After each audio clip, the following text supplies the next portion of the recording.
রাজ্যের মুখ্যমন্ত্রী মমতা বন্দ্যোপাধ্যায় এবং রাজ্যের যুব আইকন অভিষেক বন্দ্যোপাধ্যায় এক বার্তা দিয়েছেন।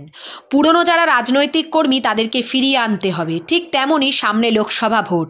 এই ভোটকে লক্ষ্য করে প্রতিটি অঞ্চল, ব্লক এবং জেলার নেতৃত্বদের বার্তা দিয়েছেন সক্রিয়ভাবে কাজ করার জন্য। আর ওনার বার্তা পাওয়ার পর পূর্ব মেদিনীপুর জেলার ভগবানপুর বিধানসভার মথুরা অঞ্চল তাদের নেতৃত্ব অঞ্চল সভাপতি বরুণ গিরি এবং পটাশপুর বিধানসভার তৃণমূল ব্লক সভাপতি মানস রায়ের নেতৃত্বে শুরু হয়ে যায় লোকসভার প্রস্তুতি। সামনে লোকসভা ভোট, সেই কারণে পুরনো তৃণমূল নেতৃত্বদের ফিরিয়ে আনার সঙ্গে আরও বিধানসভা চাঙ্গা করার লক্ষ্যে রাজনৈতিক দল তৃণমূল ময়দানে নেমে গেল। গতবারে ভগবানপুর বিধানসভা বিজেপির দখলে ছিল। পঞ্চায়েত ভোটের পর থেকে তৃণমূল পরপর ভোটের মার্জিন বাড়াতে থাকে।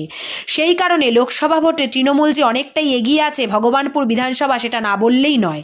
কেননা পূর্ব মেদিনীপুর জেলার সভাধিপতি উত্তম বারিক হওয়ার পর ভগবানপুর বিধানসভা যে অনেকখানি এগিয়ে আছে সেটা প্রমাণ করবে লোকসভা ভোটে।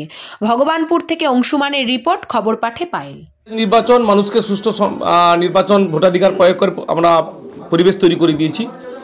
2021-এর নির্বাচনে যেভাবে ভগবানপুর বিধানসভা সন্ত্রাস কবলিত করেছিল, বিগত দিনে বামফ্রন্ট যেভাবে করেছিল, বামফ্রন্টের কিছু নেতা বিজেপিতে অনুপ্রবেশ করে তারাও আবার সেই 2021-এর নির্বাচনের আগে মথুরার মানুষের এবং ভগবানপুর, বিশেষ করে আড়গোয়াল এবং মথুরা এই দুটি অঞ্চলে মানুষের ভোটাধিকার গণঅধিকার কেড়ে নিয়েছিল।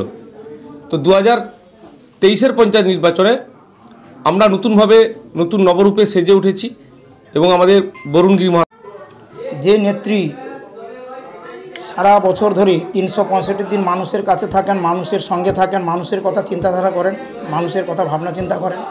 এবং দেখবেন শুধু আমাদের দল নয়, বিরোধী দলের লোকেদের ঘরেও গিয়ে দেখবেন খোঁজ নিয়ে যে মমতা ব্যানার্জির কোনো না কোনো প্রকল্পের একটা সুযোগ তারা পাচ্ছে। আর পুরনো লোকের যে বার্তাটা বলি, আমার যিনি মাথার উপরে রয়েছেন আমার ব্লক সভাপতি মানস রায় বাবু, উনি গতকাল আমাকে নির্দেশ দিয়েছিলেন সন্ধ্যার সময় যে আমাদের একটা ভার্চুয়ালি সভা হয়েছে, তোমাকে একটা মিটিং ডাকতে হবে, তোমার অঞ্চল দিয়ে শুরু করব। এবং উনি আমাকে কিছু বার্তা দিয়েছেন, সেগুলো আমি ফলো আপ করে তার নির্দেশ মতো ওনাকে আমি আজকে আহ্বান করেছিলাম যে দাদা, যেহেতু আমার জিপি প্রথমে আপনি আমাকে সময়টা দিলেন এই 24 ঘন্টার মধ্যে, তাই আমি আজকের সমস্ত শাখা সংগঠন নেতৃত্বদের নিয়ে আমি তাদেরকে ওনার বার্তাটা তুলে দিয়েছি। অভিষেক বন্দ্যোপাধ্যায়ের যে বার্তা, সে বার্তাও তুলে দিয়েছি। এবং আমার ব্লক সভাপতি অভিষেক বন্দ্যোপাধ্যায়ের ভার্চুয়াল সভার আগে আমাদের ব্লকে প্রায় 6-7 বার আমাদেরকে নিয়ে বসেছেন অঞ্চল সভাপতিদের নিয়ে।